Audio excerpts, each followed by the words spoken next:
బయట భార్యాభర్తలు, గదిలో తూర్పు పడమర. ఇంత బాధ గుండెల్లో దాచుకుని ఎలా నవ్వుతూ తిరుగుతూ గడిపేస్తున్నావు? తప్పదుగా. తప్పిస్తా. వాడి బుద్ధి తక్కువతనాన్ని తగ్గిస్తా. వాడి వేలుతోనే వాడి కంట్లో పొడుస్తా. అసలు ఈ విషయాన్ని ఎంతకాలం ఎందుకు దాచావు? నిజం చెబితే ఎప్పుడో వాడిని దారికి తెచ్చేవాడిని. ఏంటి, స్వర్ణకి వాళ్ళ అమ్మగారికి నేను నీ కొడుకునని తెలిసిందా? అవునరా, వాళ్ళు మన ఇంటికి వచ్చినప్పుడు వాళ్ళకి తెలియకుండా ఎలా ఉంటుంది? నీ మనసు స్వర్ణకి తెలుసు కాబట్టి, వాళ్ళమ్మకి నీకిచ్చి పెళ్లి చేయాలనే ఆలోచన వచ్చింది కాబట్టి. వాళ్ళ అమ్మగారికి కూడా నేనంటే కోపమేనమ్మా. అది ఒకప్పటి మాట్రా. వాళ్ళు ఒక నిర్ణయానికి వచ్చాక, నేను మీ అమ్మనని తెలియక పెద్దవాళ్ళెవరైనా ఉంటే మాట్లాడదామని నిన్ను వెతుక్కుంటూ వచ్చారు. తీరా మన ఇంటికొచ్చాకే తెలిసింది మనిద్దరం తల్లి కొడుకులమని. అవును, నువ్వు మంగమ్మగారి కోడలువని నేను మనవడిననే విషయం కూడా చెప్పావా? నేనేం పిచ్చిదాన్ని కాదురా. ఆ విషయాలు నేనేం చెప్పలేదు. అవి బయటపడితే ఇంకా భయపడతారు. ఆవిడ దాకా వెళితే ఎంతకైనా తెగిస్తుంది. అందుకే చెప్పలేదు. మీరు నా కోసం చాలా చాలా చేస్తానంటున్నారు. అలాగే మా అక్క విషయంలోనూ సాయం చేస్తారా? ఏంటది? సీతక్క మీద కోపంతో ఏ సంబంధం చూసినా అమ్మమ్మ గారు కుదరనిస్తుందనే నమ్మకం నాకు లేదు. అందుకే అక్క గురించి, మా కుటుంబం గురించి అన్నీ తెలిసిన రఘురాం గారితో అక్కని పెళ్లి చేసుకోమని వాళ్ళ అమ్మగారితో మాట్లాడడం. అలాగా? మంచి నిర్ణయమే తీసుకున్నారు. నిర్ణయం మంచిదే కానీ అందులో చిన్న ప్రాబ్లం ఉంది తాతయ్య. ప్రాబ్లమా? ఏమిటమ్మా అది? నువ్వేమైనా చెప్పమ్మా. ప్రాబ్లమే. మేనేజ్ చేయడం మోసమే అవుతుంది. ఏం కాదురా, నా మాట విను. నాకు నచ్చడం లేదమ్మా. సీత నా కోడలు కావాలి. ఇది అమ్మ కోరిక. కొడుగ్గా నువ్వు ఆ కోరిక తీర్చాలి, అంతే. రే, ముందెప్పుడూ నేను నిన్నేం అడగలేదు, ఇంకెప్పుడు ఏవి అడగను కూడా. ఈ ఒక్క సాయం చేయరా? తప్పకుండా చేస్తాను. అతనితో మాట్లాడి ఎలాగైనా సీతని పెళ్లి చేసుకునేలా ఒప్పిస్తా. సరేనా? ఎప్పుడూ మాట్లాడడం ఎందుకు తాతయ్య? ఇప్పుడే నెంబర్ కల్పిస్తాను, మాట్లాడండి.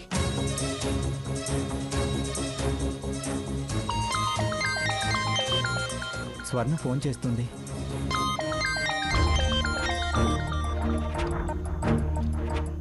హలో స్వర్ణ. సారీ బాబు, ఇది స్వర్ణ నెంబరే గాని నేను స్వర్ణను కాదు. మీరా తాతగారు?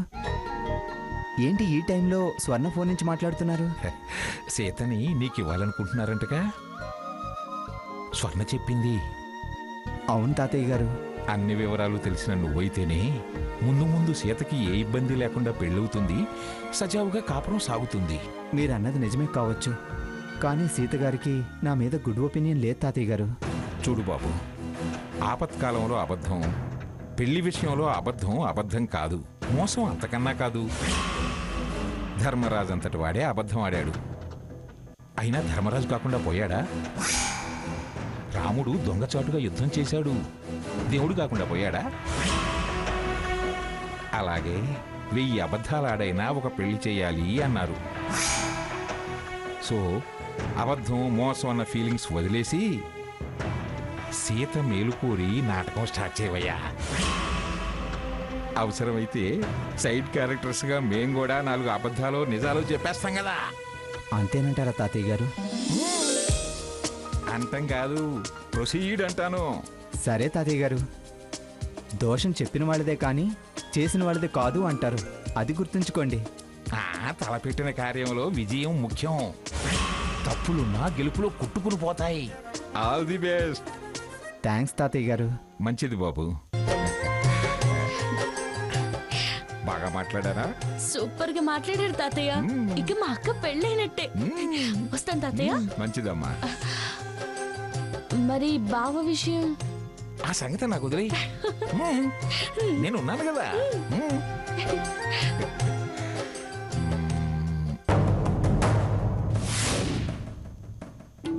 స్వర్ణ స్వర్ణ తాతయ్య,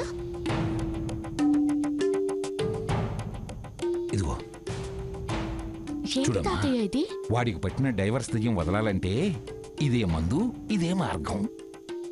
వదులుతుందంటారా? దెబ్బకి మళ్ళీ డైవర్స్ అనడు, నిన్ను వదలడు. All the best. థ్యాంక్స్ తాతయ్య.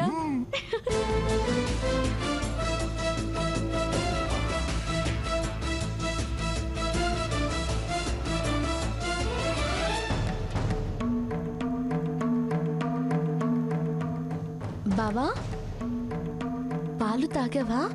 ఏ విషం కలిపావా? మనుషుల్ని మనసుల్ని చంపడం మధ్యతరగతి వాళ్ళం, మాకేం తెలుస్తుంది? అంటే మాకు తెలుసనా? మేము మర్డర్స్ చేసేవాళ్ళమనా? చాచా చాచా, మా గురించి అన్నాను కానీ మీ గురించి కాదు. అయినా మీరు ఆ సెక్షన్లోకి రారు బావా.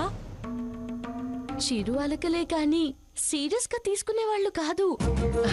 అందుకే కదా ప్రేమించింది. మళ్ళీ అదే మాట. సరే అనంలే. ఆ పాలు మాత్రం నీకు అలవాటే కదా, తాగి పడుకో. లేకపోతే నిద్ర పట్టక పళ్ళు కొరుకుతూ ఉంటావు, నేను ఉలిక్కి పడుతూ ఉంటా. పడకపో.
ఏమిటి ఇంకా నిద్రపోకుండా ప్రచారం చేస్తున్నారు? పథకం ఎంతవరకు ఫలిస్తుందా అని ఆలోచిస్తున్నాను. పథకం ఏమిటి?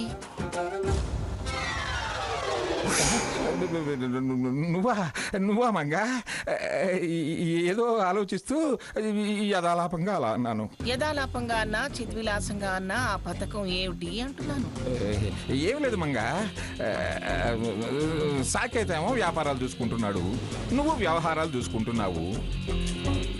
ఇక ఆనంద్క వాడి వ్యాపకం వాడికి ఉంది. ఏది లేకుండా కాలక్షేపం చేస్తున్న వాడిని నేనే. అందుకని పథకాలు వేసి ఎవరిని సాధించాలని, ఏం సాధించాలని? సాధించడమా నా బాగుందా?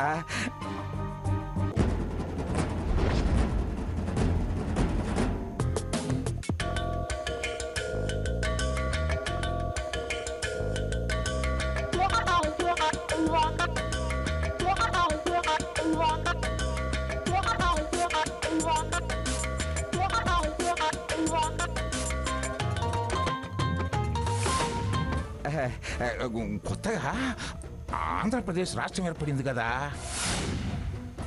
కాబోయే ముఖ్యమంత్రితో మనకు కాస్త పూర్వ పరిచయం ఉందలే. నేను రిటైర్డ్ జడ్జినని వాళ్ళకి తెలుసు. ఏ శాఖకైనా న్యాయ సలహాదారుడిగా కానీ, లేదా ఏ కమిటీకైనా చైర్మన్గా కానీ, ఏ కమిషన్కైనా చైర్మన్గా కానీ వేస్తారేమోనని.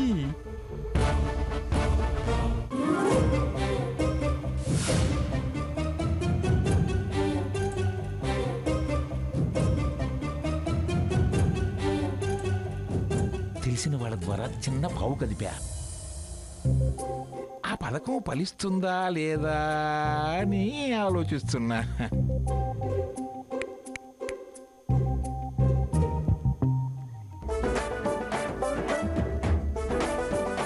బావ పడుకున్నాడు. ఈ విషయం తాతయ్యకి చెప్పాలి. ఆలోచించాలే, వెళ్ళి పడుకోండి. మీ దగ్గర విషయం ఉంటే వాళ్ళే పిలిచి పదవులు ఇస్తారులేండి. వెళ్ళి పడుకోండి.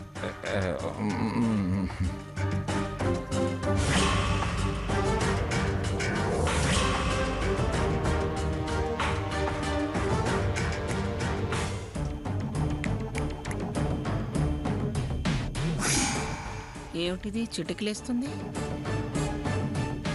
అయ్యో, స్వర్ణని చిటికేయి, నేను చిటికేస్తాను. కాయా పండా అని చెప్పు అన్నాను. తనేమో చిటికేసింది, ఇది చూసింది. నేను చిటికేస్తే గాని కాయా పండా అనేది చెప్పదు. ఎలా? స్వర్ణ, అమ్మమ్మ నువ్వా? నేనే. ఏమిటి? ఆయనేమో పథకం పథకం అని ప్రచారం చేస్తున్నాడు, నువ్వేమో ఈ టైంలో చేయి బయటకు పెట్టి చిటికలు వేస్తున్నావు. ఏమిటి సంగతి? పథకం ఏంటి? పచార్లు చేస్తుంది ఎవరు? ఇంకెవరు? ఆ ముసలాయనే. తాతయ్యని ముసలైనంటే మీకే చిక్కు. మిమ్మల్ని చాలే. నీ చిటికల సంగతి, ఆయన పచార్ల సంగతి చెప్పు ముందు. అవును, బావ ఎప్పుడు మాటలేనా? ఏదైనా తమాషా గాని, కళ గాని, మ్యూజిక్ గాని, పాట గాని పాడు స్వర్ణ అంటే పాటకి గొంతు లేదు, కళకి టాలెంట్ లేదు, తమాషాలకైతే ఓకే అని చేతితో గోడ మీద రకరకాల బొమ్మలు నీడలు చూపిస్తున్నాను. అందుకే లోపల లైట్ ఆర్పాను. ఇలా చూడు, ఇది జింక, ఇది చిలక. చాలే, ఈ తమాషాలన్నీ నాకు నచ్చవు. ఈ పిచ్చి వేషాలు మానేసి పసిపాపల సంగతి చూడండి. అలాగే అమ్మమ్మ.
లే, ఏంటిది? లేచావా బావా? డిస్టర్బ్ చేయడం ఎందుకని నేనెప్పటి నుంచో ఇలాగే పడుకొనున్నాను. ఎప్పటి నుంచోనా? నాకు మెలకు వచ్చిన దగ్గర నుంచి. కానీ అంతకు ముందు నా పొజిషన్ లో నువ్వు చిచి, సిగ్గు లేకుండా మాట్లాడుకో. ఏంటా మాటలో? మొగుడ్ స్పెల్లమ్స్ మధ్యలో కామన్ సెన్సే కదా. సిగ్గుపడేదేముంది? చీకట్లో చిలిపి తెల్లాడితే చిరాక. ఏ మనిషి బావా నువ్వు? కాసేపు అలాగే నీ గుండెల మీద తలపెట్టుకునివా? హాయిగా ఉంది. నాకు గుండెల మీద బండరాయి పెట్టినట్టుంది. పోతలకి తెల్లారింది, ఎలాగో వెళ్తాను. కానీ నీకో విషయం చెప్పనా బావా? ఇక నాకు చాప మీద దిండేసుకుని పడుకునే పని తప్పింది. అంటే చిప్పో బావా, నాతో చెప్పేద్దామనా? ఆశ దోశ అప్పడం వేడ. గుర్తు తెచ్చుకో, రాత్రి తమరి లీలలు లీలగా గుర్తొస్తాయి. బాయ్ బావా.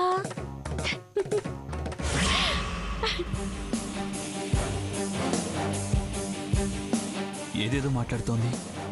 ఏమన్నా నో, అలా జరగడానికి వీల్లేదు.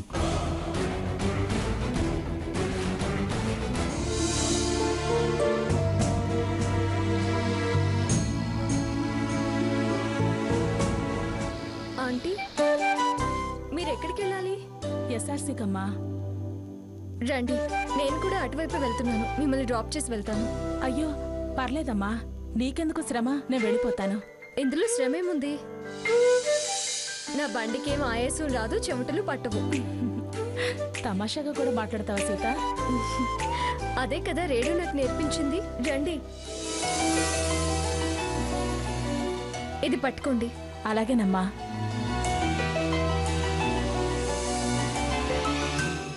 అమ్మా సీత, పెళ్ళి ఆగిపోయిందని బాధపడుతున్నావా? బాధపడేదాన్నైతే ఎదురు తిరిగేదాన్నే కాదు. అయినా మా చెల్లెలు ప్రేమించింది, అప్పటికి ఆగిపోవడమే మంచిదైంది. సాకేత్ నిన్ను అనుమానించి అవమానించాడు కదా. అదతని తత్వం. నేను మాత్రం ఏం చేయగలను? చాలా ధైర్యవంతురాలివి సీత. నా మీద నాకు నమ్మకం ఉంది. తప్పు చేయలేదని నా మనసుకి తెలుసు. నేనెందుకు భయపడాలి? అవునమ్మా, కరెక్ట్గా మాట్లాడావు. అవును, మరి ఆ రఘు? ప్లీజ్ ఆంటీ, దయచేసి అతని పేరు ఎత్తకండి. మొండితనమో మూర్ఖత్వమో అర్థం కాదు. చెబితే వినడు. నన్ను సాకేత్ అనుమానించడానికి సగం కారణం తనే. దుర్మార్గుడా? ఏమో ఆంటీ, వదిలేయండి. అయితే నువ్వు పెళ్లి చేసుకోవా? నాకిప్పుడే ఆలోచన లేదు. ఎప్పుడైనా చేసుకోవాల్సిందేగా.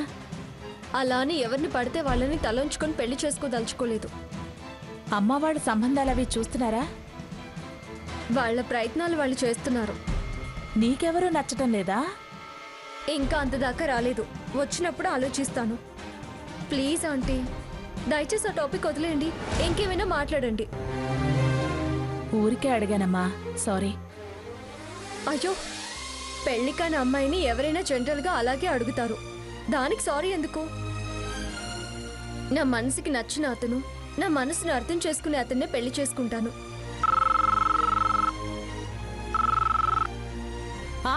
వచ్చేస్తున్నానురా.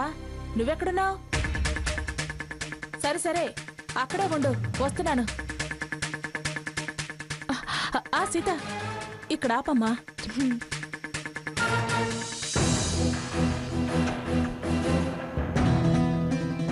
ఎస్ఆర్సీ అన్నారు? ఇక్కడ ఇంకో మనిషి రావాలి, కలిసి వెళదామని. వస్తానంటీ. మంచిదమ్మా, ఆల్ ది బెస్ట్.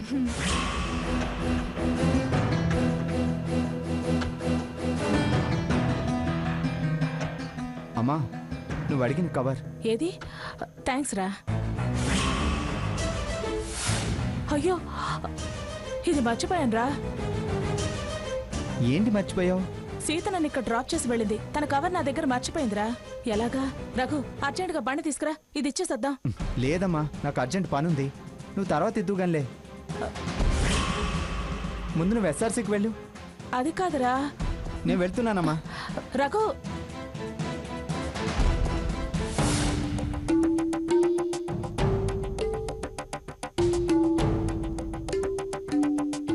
అదిగో వచ్చింది, అడగండి. ఇప్పుడేగా తను వచ్చింది, కాస్త ఆగు. కాఫీ ఇమ్మంటావా సీత? ఇవ్వు. ఇవ్వు ఇవ్వు అంటే నీకు ఇస్తానా? ఇప్పుడేగా తాగింది. పిన్ని, నేను ఫ్రెష్ అయ్యి వస్తాను. మ్యాటర్ ఉందిగా, కాస్త రిలాక్స్ అయితే అన్నయ్య అడిగే ఈలుంటదని. ఏంటి అందరూ ఇక్కడ సమావేశమై చర్చించుకుంటున్నారు? ఏ విషయం గురించి? వేరే మ్యాటర్ ఏముంటది? నీ మ్యారేజ్ విషయమే సీత.